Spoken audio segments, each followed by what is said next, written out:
Greetings, ladies and gentlemen! I'm Maximov from ArtIsAVerb.info, and it is my great pleasure to welcome you to the behind-the-scenes look of the technical details of my latest personal project called the Desert. Now, this particular making up would be much more useful to you if you were already familiar with how this technology could be implemented in the final product. So if you haven't seen the original video yet, then you might just go ahead and do that right now. And if you've seen it already, then thank you very much, and let's just get down to business. Now, first of all, please allow me to apologize for the choppy frame rate in the video. Unfortunately, there is nothing I can do about it. I mean, it was basically either choppy frame rate or no frame rate at all. But yeah, this actually brings us to the question that someone's probably going to ask, which is about my rig, and basically, there's nothing fancy about it. In fact, if anything, it's a piece of old junk. It doesn't even run something like, I don't know, Left 4 Dead 2. So yeah, it's pretty old. It has 8500 GT GeForce. I don't know if they even make those now. Probably not. So yeah, the whole experience was pretty choppy for me. I mean, I never get more than 15 FPS in my Unreal editor, so you can imagine what doing full screen capture could do to it. Another question that I also anticipate is just how much time it took, and the whole project probably started around 6 months, but I obviously wasn't busy with it for all of this time, and I did a tremendous amount of personal research and self-education during this time. So if I was to guess, then I would just say that the pure pre-production and production time would be around 3 to 4 months maybe. So as you already know, the most peculiar piece of tag that we have here is the procedural materials. Well, procedurals, I always put them in the quotes because it's sort of procedural to the end user. It is in no way absolutely computer generated. It still uses, human input in a form of gradient maps and masks, but still you have a lot less art assets to produce. And by art assets, I mean textures, and you get a really, really flexible pipeline and a huge variety of opportunities. So yeah, one of the points that I really tried to stress, and I mean I got a whole paper about it, is to really come up with a material system that would reflect all the processes that occur with the surfaces in real life. You would really have to input only the essentials and allow your shader to do the rest. Here's kind of cool because we see a texture that was actually produced solely in Photoshop. I mean, here's just a couple of straight lines, and then I just overlaid some clouds on top, and that's it. And that's what you see here. And all these cracks and damage is completely procedural. And now, as you can see, I'm demonstrating how this procedural damage actually is taken into account when doing your blending. Vertex height map based blending for whatever it is, be it sand, a moss, or whatever. So yeah, you can see that you can easily add it there. You see that all the sand that you add there fills up all the procedurally generated crevices that you can actually edit at real time at your slightest whim. And that's really cool, and I'll be showing that right now. So here you can see just an example of material. This particular one is the base material for surfaces with procedural damage. You can see this height-based blend function, which is responsible for vertex-based blending. And here you can see the gradient mapping function.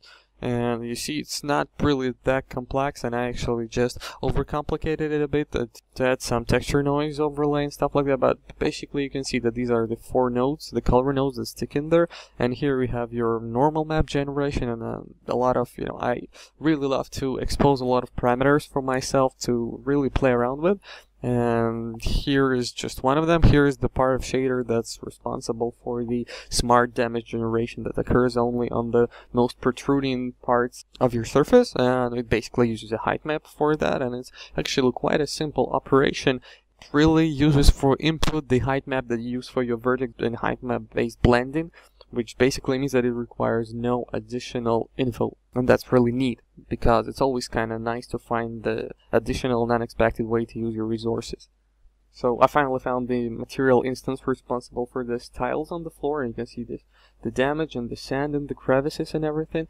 But the sweet thing about it is, as you can see, I can edit on the fly just the fall off of the damage, the fall off relative to the most protruding surfaces. So this isn't really the best example since it's quite flat, but still you can see that there are some changes. basically the main parameter that you tweak to change the spread of the damage. And here you see this parameter is just signifies the amount of the brightness of the vertex color value that you have to get to fill in those crevices, and you can set that by hand too to get the best result. And finally we get to tile in the actual diffuse map, and you can see that as I tile it, all the sand in the crevices changes with it instantly. And well, that's just really neat. Here are some other surfaces, for example, like this guy over here, the centerpiece with this chief sitting here, and we can just, you know, remove sand from the crevices, which was obviously vertex painted. And yeah, you see that it's sort of a piece of mesh actually, so it's not completely flat, but it was made as a flat texture at first. Then I just modeled it from there, just added some of this fake volume. Now we're gonna experiment with some procedural damage generation on him, and just show you guys how much variety you can get and how you can, you know, bring your assets from really damaged to, you know, shiny and new. And also don't forget that this is just a particular kind of damage that I input there, but I mean for every particular surface you could have your different kinds of damage. So you can see here I adjust the fall off and the damage kinda, you know, spreads across the object, and it's really obvious here. But as soon as I tone it back down a bit, we'll see that it just starts accumulating on the most protruding parts. So here is really just the most dramatic case to show you how it works. It really shouldn't be that way all the time. So yeah, here you can see that now it's only just seen, you know, on the knee of the guy and on his shoulder. Well, basically on the most protruding part. There's really nothing more to it. Okay, so this is just me sillily adjusting the tiling of the main surface, but it has nothing to do with it. And here, yeah, you can see how we remove our diffuse texture completely, which is a separate component obviously, and it helps create this stony feel. As soon as we remove it, it looks like caramel actually. And here, yeah, we can edit brightness and contrast of our objects, and that's also really comfy at times when you just want to, you know, make it a bit darker or make it a bit brighter. You don't have to go and change your texture, and since you basically don't have textures with this procedural approach that I implemented here, it's a really neat handle to have. So yeah, finally the tiling of our damage textures, you see here, as it just, you know, jumps around with all the cracks and all the little chisels and just pieces, you know, falling off. So yeah, now you have much more noisy damage, but well, the particular damage pieces are much smaller, and once again, it is still adjustable in the way that you can load up your damage map in wherever shapes or sizes or forms you like, so you'll have the damage the particular way you want. And that's kind of neat too, because you don't really have to expose this. For example, for your artists, when you're working in a studio, you can really have all of this pre-made by your tech artist, and that's about it. Oh yeah, and the cool thing also is that all that damage is actually vertex paintable. So here I'm just painting sand because I forgot to uncheck alpha, and I also forgot to check the green channel, and basically in my case the red channel controlled the chisels, the little, you know, just falling off pieces there on top, and the green channel controlled the cracks. And you can paint those wherever you like or erase them. And that's really awesome because you can use the same asset yet produce a great amount of variety for a really cheap technical price, because this is basically just a couple of grayscale masks that are real-time normal mapped in the shader, and quite an expensive operation if you think about it, but hopefully not for long, considering that the next gen is really around the corner. But also you don't really have to do that way, and you can just use pre-made normal maps that would be of really small size, because you tile them, well, they'd be much smaller than your gradient maps, that's for sure, and your normal map. So yeah, here you can see that I'm just tiny bit adjusting all those damage layers, and I'm just reducing the cracks and the damage overall, and you can see here that bam, and it's like new, just like that. And well, once again, this is the damage for this particular kind of rock surfaces. If you'd be doing something plastic or metal, you would do it differently. And yeah, some more vertex painting.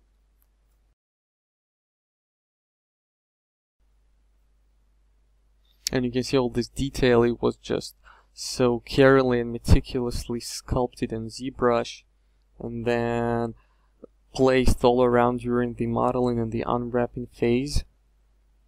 to create really this quite heavy ensemble, but since the detail is quite small, since we have quite a strong composition of middle and large scale details, it's not really that distracting. This is something that I really was looking out for.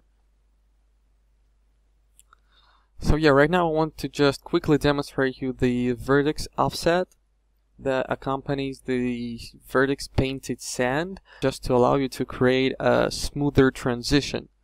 When you have, you know, objects that are buried in the sand, you can really make sand sort of stand out, as you can see here. And I mean, in my case, it might be a little too intense and not really fine-tuned, if you want to put it that way, but it still really allows you to create the illusion of this kind of pile of sand coming to the side of this object, and not just this object, whatever shapes taken to the ground, because you can take these rocks that I have all over and you really want to make them feel based in the ground compositionally, and to do that you have to have a wider base, and that's basically what that's for, because not only used on this huge rock but on everything else. And yeah, just to demonstrate you the idea behind a more detailed huge rock surface is basically two textures, with the one having the biggest cracks to create the middle scale detail, and then there's the other texture that you can actually paint kind of in between those cracks, and just not hidden the cracks. So you'd have this detail around the cracks, but the cracks would still remain. So it would allow you to create this two kind of levels of details, the middle one and the small one, and that really came in handy. That's basically the whole idea behind this huge rock. And also the cool thing about it is that the only other thing that I need to create the variation of this rock is just another normal map / gradient map combo in here, because they both use the same color pattern. I mean, they both use the same colors that I input in the procedural shader, and they both use the same diffuse texture noise. So basically they are going to absolutely match color wise, and the only thing that is going to change is their surface volume. And that's really neat, because you don't really have to worry about, you know, two textures fitting together when you're using Vertex Painting, because there absolutely will, because it's all the coloring and the texturing is done in runtime. So you're only changing your volumes. So yeah, I'm just playing with the sand. As you can see, this rock actually had a slow blending, or just, you know, upwards sand accumulation. So all the sand that you see lying there is actually generated there procedurally, but what I do here is that I have a opportunity to paint it out through my Vertex channel. So for example, if this sand was generated compared with the, you know, up vector, and I really don't want it there, then I can just paint it away. And that's comfy, though it could really not be necessary in a lot of cases, but for this big rock that was supposed to be really important, I really wanted to have all the flexibility I could get. So yeah, here you can see how this up-base blending works properly. So yeah, as I rotate this rock, you can see the sand appears on top, and the other really important thing here is that these rocks are size aware. That means that no matter how much I scale them, they're going to keep consistent acceleration. And that's really useful when you want to, you know, copy a bunch of objects around and you're gonna use them with really dramatically different scale. And that's basically what it is. I mean, I could use this rock as just a little piece of pebble, you know, just lying around, and then I could just stick it into the sand and make it 10 times the player's size, and it would be quite obvious that the texture would stretch and give away the scaling, but with this little kind of tiny piece of shader tech, it's not happening. So I really can dramatically increase the reuse of my assets. So yeah, you get a little look behind the scenes at how these decorations were made. It's like a, you know, like a movie set. Basically, you have some modeled stuff and then some texture dunes, and here you see the background mountain chains, which were just, you know, quickly sculpted in ZBrush and then imported into World Machine to get the erosion effects and everything, and then I just baked normal amps from it. Oh yeah, and here's the kind of neat part. You see on the horizon there's this sort of a sandstorm which is animated. It all is procedural and it's in the sky shader, so you can see I'll just, you know, tweak some little things here, and that's because I really just wanted some more movement in the horizon, because the particles were okay and the fog was okay, but it really lacked something. I really tried to think of how I can make this view more interesting, and well, that's what I came up with. But I really didn't want to make this effect too intense, because it's quite strong and could really spoils the impressions. So it's subtle, it's there, and you probably would notice if it was missing, but it's not, and that's basically that kind of detail that when it works, it remains unnoticed. You can see a lot of that fighting here, and that's because, well, the scene is actually huge, but also because I had really close-up shots with smaller details, so I had to, move the clipping plane a bit, and that sort of scales the depth buffer. So yeah, that was kind of the sacrifice I had to make. Another thing that is interesting in here is this skull. And what's interesting about it is it actually had absolutely no dedicated texture. It was produced quickly by sculpting and ZBrush and then decimating. And then I just, threw together a little material that just used the same surface diffuse noise as the rocks do. And I also threw in some generated normal maps, the same that I used for the damage on the temple, and a little Vertex blended sand in normal maps and in color. And that's about it. That's all you see there. This object didn't even require any kind of dedicated texture. So here you can see on the left just how the texture for it looks like. That's all there is to it. And it's kind of neat. It's kind of neat to have an opportunity. I mean, probably to have, this material with random noise that you can just throw on and stuff, just change the color and save yourself a lot of work. And probably spare the engine of loading some other textures that are pretty unnecessary, because in this particular case, the surface, the volume is enough to define the subject. We don't really need to go into more detail.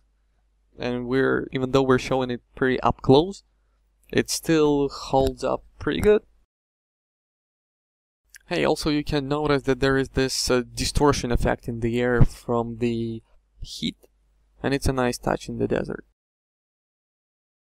And what's cool about this log is that it actually uses the same procedural noises that the rocks do, and it works really well. I mean, even at first while making the torch, I actually noticed that while making the rocks and while making tree bark and just, tree texture, they really are different only in a matter of the surface volume. So I could just, swap my normal map and it already looked like bark, dried up bark, and that was pretty cool. Not much work, though I tweaked some things around still. And actually I'm gonna tell you later how I went about producing this piece of wood. I mean, it's not the most beautiful one, obviously, but it was really, really quickly done. And I'll tell you a neat way of doing that. So yeah, here's our wooden material instance, and here you can see our parameters. Basically, that's all we have here. If you look, it's just the 4 colors, and then it's tiling of the main texture, the tiling of the diffuse noise on top, and then brightness and contrast, and that's all.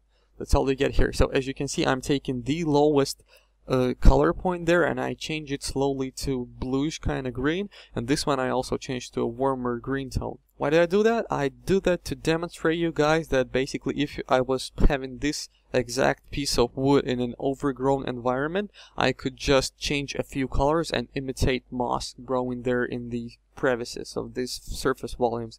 And that is really neat because I changed absolutely nothing in terms of texture or the model. Yet I'll be able to reuse it in an absolutely new environment and make it look different and fresh and belonging in this new environment. I could simulate the environment footprint quite well.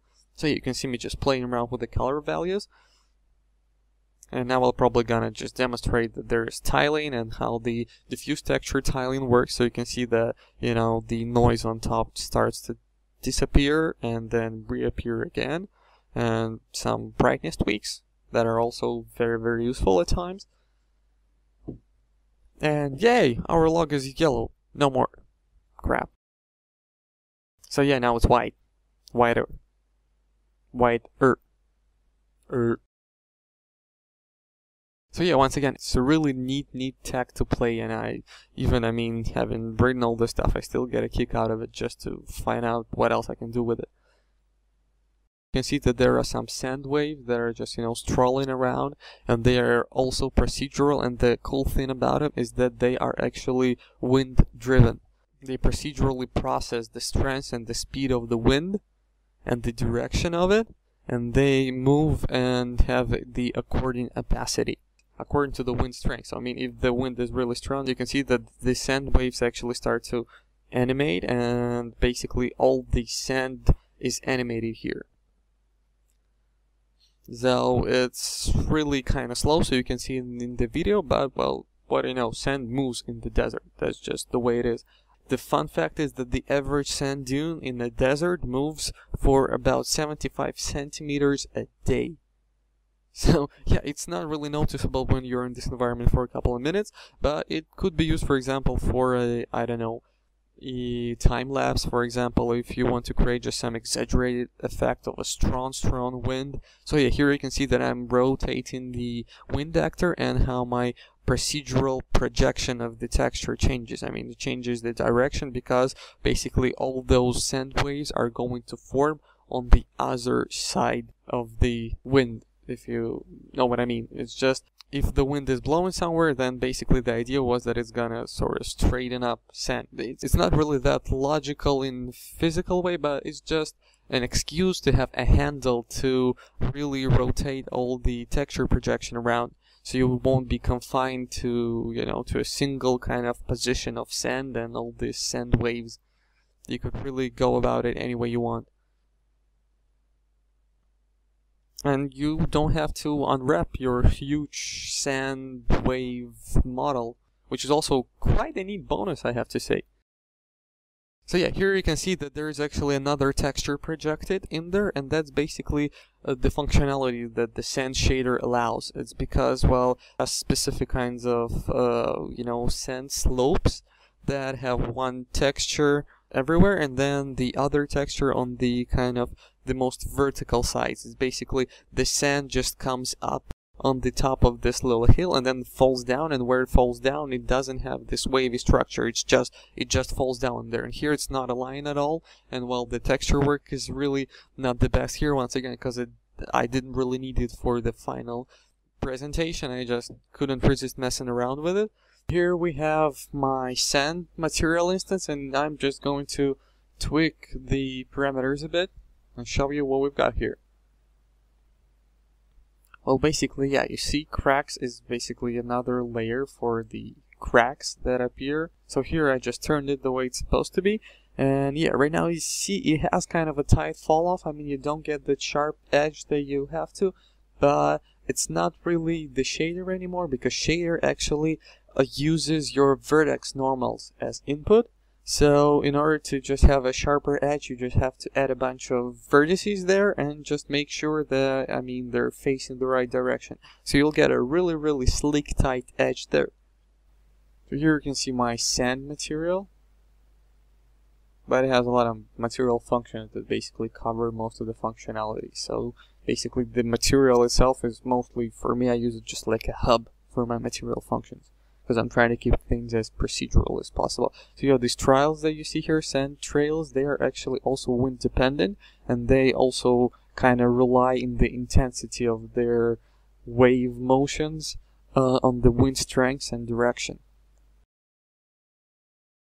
So here I just wanted to show you my texture, because the whole amazing thing about this facade is also because it's made using a one single texture, which is 1:4 aspect ratio, and basically it's quite huge important. I mean, it's 1024 by 496, which is basically like 2048 square, but still, I mean, you could, you know, tone it down for the actual game and you probably wouldn't notice the difference. But yeah, all these details in every single place, they're all sampled from this single texture. And I mean, the same as the wall inside. For the wall inside, I have another additional texture for the storytelling detail, and that's about it. And I have another one for the big scale detail, like the guardian statues and the goddesses statues, and that's it. So yeah, you can see all of this detail was made was made from the little Lego pieces that I crammed into my texture, and then I made this unwrapping and all these objects only after I created my texture. So here the inside, and what's cool is you can see all the camera trails, and it's just a whole lot of them. I mean, the animation and the editing, I took it really seriously. I made quite an effort to make it interesting, because the way your camera moves and the way the environment is displayed is crucial in the way you as the audience are going to perceive it. So yeah, a lot of matinee work, but it's also very interesting. I mean, I like all this editing and, you know, camera movement. because it's interesting and adds a sort of a cinematic flair to it, and I mean to my work as well, because I feel like just a cameraman on some, I don't know, movie, and it's a nice feeling. It's a great break from all the kinds of work you do. So you can see all this detail, and that's basically just 2 materials, not counting the big ass statue standing there. So you can see it's all a single object. The door is obviously a separate object. And here, let me find the material instance for it. And yeah, here you can see it actually in an unlit mode. And it's actually looking quite green, even though it's much warmer in, well, real life, because there is a post-processing volume in here. But yeah, here you see I just tweaked some colors. And you can totally see how it transforms momentarily. I mean, you can see that all those animals and, you know, people stayed bluish. That's because they're on a separate material. But this particular material instance just, you know, changed this very second. And yeah, I hope you can appreciate the bigger scale detailing here, because it was originally supposed to be just a flat wall, but I really worked hard to try and implement all these additional mid-scale shapes to keep it interesting and maybe even a bit of aggressive, and to reinforce the storytelling and everything. But I hope that shows.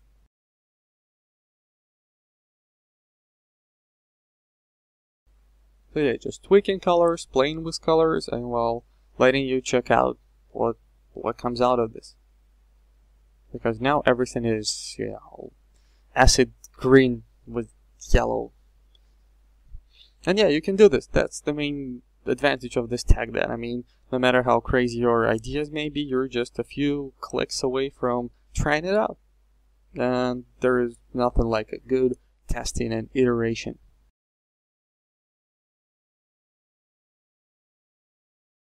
So yeah, first of all, I wanted to demonstrate you just the vertex painting capabilities of the canyon material. And basically what you see here is an exaggerated effect of a pretty rough surface of the inside of the canyon. Because canyons didn't have any kind of unique texture, so it all had to be, you know, procedural and reusable. So yeah, here I'm just showing that you can paint in some horizontal lines and vertical lines that automatically accumulate sand. And well, this is really neat, but here's also a possibility to, you know, erase out this sort of additional surface volume.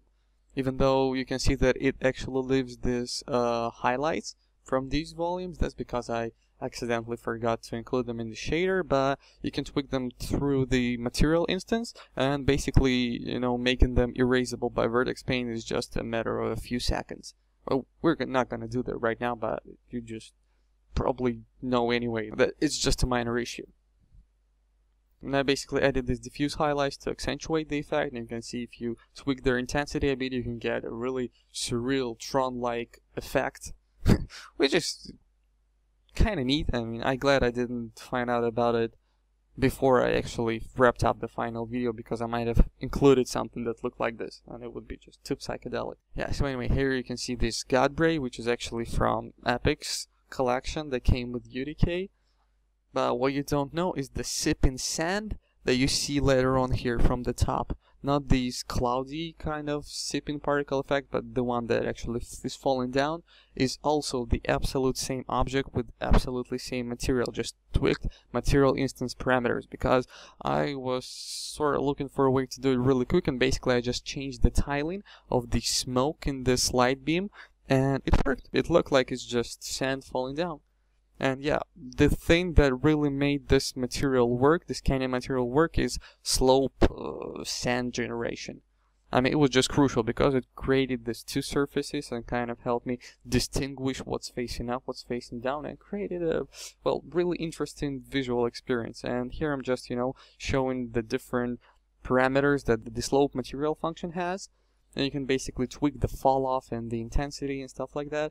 And also one for the vertex normal slope mapping and one for the pixel normal slope mapping, because there is also sand generated in the crevices of your normal map, and they basically combine.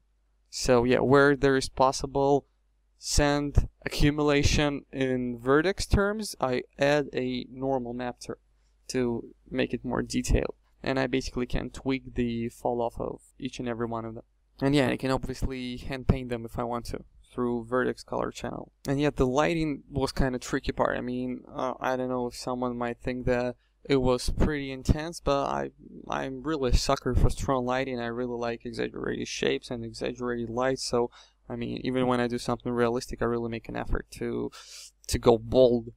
And sometimes I do go over the top, and well, that's the price you have to pay probably, but I really hope I managed to strike a proper balance in here. Here you can see just the overall structure, and you can see just how tall these canyons are. So it was really tough for UDK to calculate the bounce light, because I mean, to properly feel this kind of really low environment where our camera flies through, it would take a lot of bounces that UDK just does not have. So that's why you have quite a lot of lighting artifacts there, but I mean, there wasn't much I can do about it. But wherever I added my particular fill light, it worked really nice. The other kind of cool effect here is actually that the sky is procedural in a way that it has a layer at the bottom where you define your horizon, and then its colors, and you define the color of the sun and everything. Then there is a layer of clouds that are normal map also to kind of show some lighting. What I did here to create this really bright sky effect, I just assigned really bright colors to the sky. So it's like it's way higher than 1. So they are really bright, and they kind of just shine from there, even though it isn't really the God rays from the light source. It's the God rays from the sky dome itself. And right now I'm actually trying to pimp you the torch and just how it was made, because it was a neat little workaround, because basically it just used the tileable bark texture, and that's it. Everything else I kind of reused from what I've had. I mean, I just use your simple height map for blending as I would use, I don't know, for sand or moss in there, and I use the same diffuse noises that I used for the rocks. And basically in the crevices there, I don't put sand, I don't put grass, I just put a panning clouds texture, and that's about it. That's what creates the illusion of the burning inside of it. And basically to mask it out, I use vertex channels. And that's it. I mean, that's how you get a torch in a matter of a few minutes, by just using a single tileable texture. And well, basically I think everyone has, I mean, in their arsenal in UDK, just a simple clouds texture, the pearly noise generated in Photoshop. And yeah, you can basically mask it by vertex painting, and voila. And the good thing is that the audience generally will never notice, and most importantly will never care. Nobody will be able to tell a difference. And if you sell this wooden effect and burning effect, then what particular detail it has, nobody unfortunately gives a damn. Or fortunately, I don't know. So here you just see me, you know, putting this thing on fire. And once again, if you were making a burning level like what the guys at Naughty Dog did with the Chateau level in Uncharted 3, you could also paint actually burning surfaces into the objects, and that's really neat. That's I mean, a cool trick to have up your sleeve, and would allow you to save quite a bunch of, you know, memory and just calculating resources on putting, you know, fire assets everywhere, fire particle effects. So yeah, now the handle is burning. Not really convenient, but well, what you gonna do? And now we finally transfer to our last map, our last location, which is the valley, the crater at the end. And here you can see just how it looks without the overblown lighting that was supposed to imitate, you know, a sort of a tone mapping when you just come out from the dark and your eyes aren't really adjusted to the brightness. What was kind of unexpected for me is the UDK's handle in Matinee for the tone mapping really just turned the brightness up. So I had to find a workaround and do this through bloom, which worked kind of okay. So yeah, you can see this unlit, and here's quite a bunch of different vegetation. Some of it reused from UDK also, because it's really wasn't supposed to be such a long time that we spent here. But one thing I really took my time to do is that I took every single texture that they have, the diffuse texture at Epic, and then I just grayscaled it, desaturated it, and put it through my own material function, which is gradient mapping, to color it so the environment would not have any diffuse textures at all. I mean, that's pretty anal, but what you're gonna do, I mean, I sort of wanted, as much as I wanted to make a pretty piece of artwork, I also wanted to make a sort of statement for procedural materials that it works, and that you could basically even reuse your diffuse maps just as they are today. So yeah, I'm just, you know, selecting some objects here and just highlighting some design choices and showing you some moss, which is basically just a grayscale mask that is colored in the shader, and it's also all vertex painting, and here it's just me pimping it to you. Basically, you add some, you delete some, and you get a perfectly clean surface, or you get a really old and mossy surface. And once again, all these surfaces that you see, with or without moss, are all procedurally colored from gradient maps. Or there isn't a single dedicated diffuse map. All this is done, all these materials are done using one single texture. I had to put my gradient map into the alpha channel of the normal maps because of the call compression in the normal map compression algorithm. That really sucks, because otherwise I would really love to reuse the blue channel of the normal map, because it's really not all that informative, and I mean, you could just replace it with this blue color, or you could just recalculate it in the shader and no one would know the difference. So yeah, it would be nice to have a single DX213 channel texture for both your normal map and your gradient map, and well, I can only hope that someday we'll have that. And yeah, I'm just showing that this blue mist at the bottom of the bowl is actually just a fog volume that's put in there. And here is our caustics, which is just a light function, the particles with bug, which are also from Epic.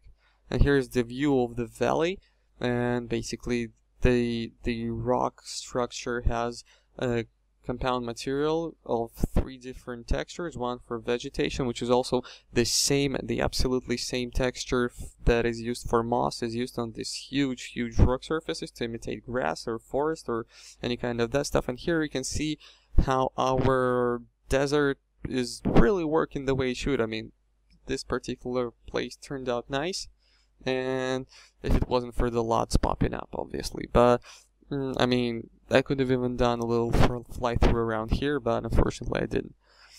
So here you can see all the trees, and they were basically cards, but they're still animated, and well, they were still waving around. And then there's this little town that I actually modeled and carefully placed around, and then there's this pyramid that you can see designed in my concept art, and this bridge that is actually made from the stand you see at the beginning of the video, where there's, you know, this ugly face and the sand gets blown off it.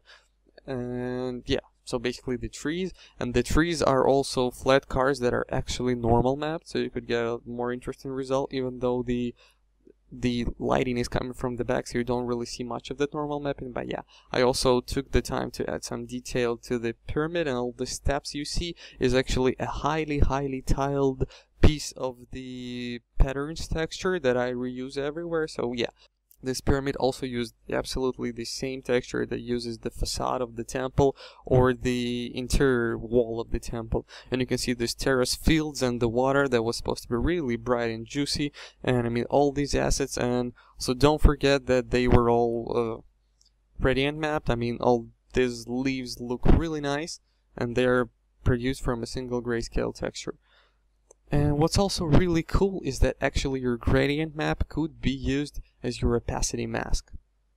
That's really, I'll be talking actually about it in quite a few minutes, but that's another unexpected use that allows you to cut down another texture and really optimize it. So yeah, right now I'll be talking to you about the flowers, and what's cool about them is that they actually change color as you move them around. And I definitely take no credit for that. I mean, it was in the Epic's foliage demo, but I just really like the idea so much. So I mean, mad props to the person at Epic who came up with it. And basically what it does, it uses a little 32 by 32, I believe, texture that the object uses to pick up the color of the flowers based on its world space position. It's amazing because you have a single material, and then you can just, you know, clone it around your scene, and you have a large variety of colors. And yet it is controlled, because you can, I mean, you obviously choose your texture that you use for this color field, and you can also change hues in the texture editor of the UDK.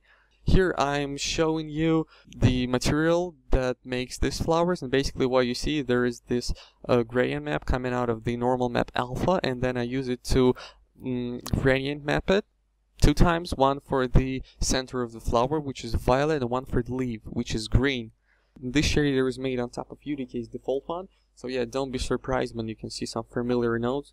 I mean, thank you very much, you guys at Epic, for including this, so I can build up upon it. And here I'm just showing you the mask cliff values that I'm actually using my gradient map as an opacity mask. And you can see here there are some little things shining through the center of the flower. That's because I put the clip mask value a little too high. But the basic idea is that I took my gradient map consciously and I just moved the levels up a bit so I wouldn't have completely black pixels at all. And then I just tell the material, oh, here I'm showing you, by the way, the color field. As you can see, it's basically the Epic ones, but I just tweak the hue values a bit in the texture parameters.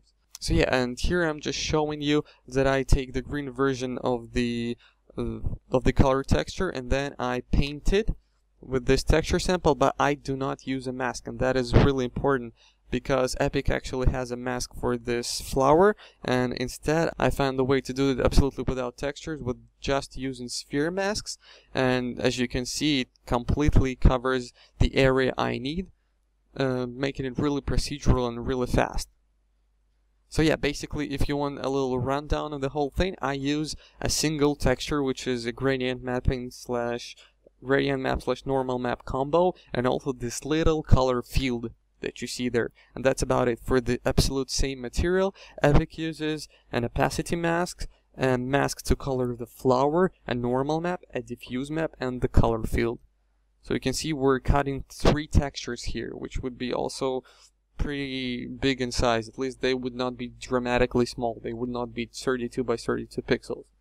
So that's a neat little trick for you, using the sphere function to mask out things, and also using the gradient mapping as an opacity mask. Alright, so here we are at 3ds Max, and here you can see the file with my block out of the crater vista view. And you're probably wondering why we're here, and most honestly just to spread some ZBrush love. Because, well, as I mentioned before, I have an absolutely old and outdated computer at home, and such a simple thing as UDK terrain just is so laggy that it's absolutely impossible to work with. I mean, it's just unbearable. So the thing that just saved me during the production of this environment was ZBrush, because basically what I did for a lot of things was just go into ZBrush, sculpt all the huge details, all the terrain, everything I needed. During the production of this environment, I was doing a lot of, research of the ways to do rock surfaces better and everything. And I mean, I was pretty familiar with sculpting and done it a lot, but until I transferred to ZBrush, I can't really say that I utilized even remotely the potential it has. And basically I started using it just because my other program did not allow for such high poly counts as ZBrush does. And it was just something, to lure me in, because later on, I mean, just the variety of tools and possibilities, the Decimation Master alone is just inexpendable for an environment artist. I mean, as you can see here, the sand crater and this huge rock and everything, they were first just, prototyped in ZBrush, and then they were just decimated, and then Z'd into 3ds Max, where I further tweaked them. 3ds Max also has pretty solid vertex paint options on paint offset, paint deformation options, since the inclusion of graphite tools, I believe. And basically these two tools allow me to, just switch back and forth and really work on my huge shapes that I would otherwise just couldn't create by hand. I mean, modeling would be just ridiculous, and retopology would be hell. And since I did not use any unique mapping except probably for the statues in this environment, it really had to have middle details of its own. By it, I mean like this rock, for example, or just the other surfaces I did. I really needed them to have, these crevices and all this detail.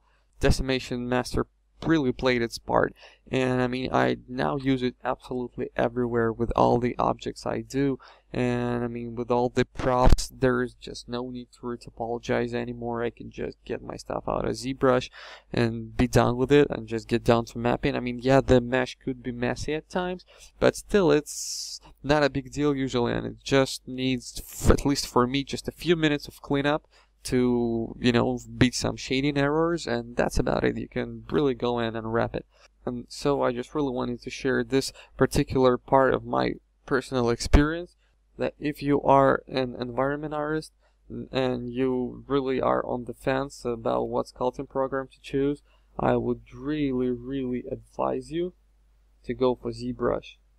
Just because, well, I didn't do it at first, and now I most honestly regret it. It's been a while since my instruments were my inspiration. No, really. But once I transferred to ZBrush and all its amazing opportunities, I just couldn't stop sculpting, and I guess it shows in the environment. And I mean, all the sculpts you see and the detailed renders of them that I posted are actually done in a matter of a few hours each. I mean, and Chuck Mould, the statue, all in all took me probably a day, starting from Z-spheres, with no clumsy retopology and just smooth workflow without any need of a base mesh. I mean, that was really dope. Canyons were also sculpted in ZBrush, and then just retopologized, and that was about it. I mean, they are pretty easy to relax and unfold and relax in 3ds Max, and voila. There's just so much ease with which you can produce assets that way, more organic looking assets. I mean, even the most simple one, like the skull you see there in the first shot, it was also created in ZBrush. I just made a little Z-sphere block out. In a matter of minutes I sculpted out the skull, and then I just retopologized it, and then I mapped it in 3ds Max, and all in all it just was no more than an hour. And then you've already seen how I textured it in Engine with just tiled noise maps and stuff like that. That was about it. I mean, incredibly fast, incredibly convenient. Also, when you get down to painting textures and you need your, you know, normal maps, ZBrush also provided a great level of flexibility with all the 2.5D tools. And it's strange because I meet a lot of artists nowadays that are kind of opposed to 2.5D tools because they kind of feel that they're losing the sculpting control that they are used to.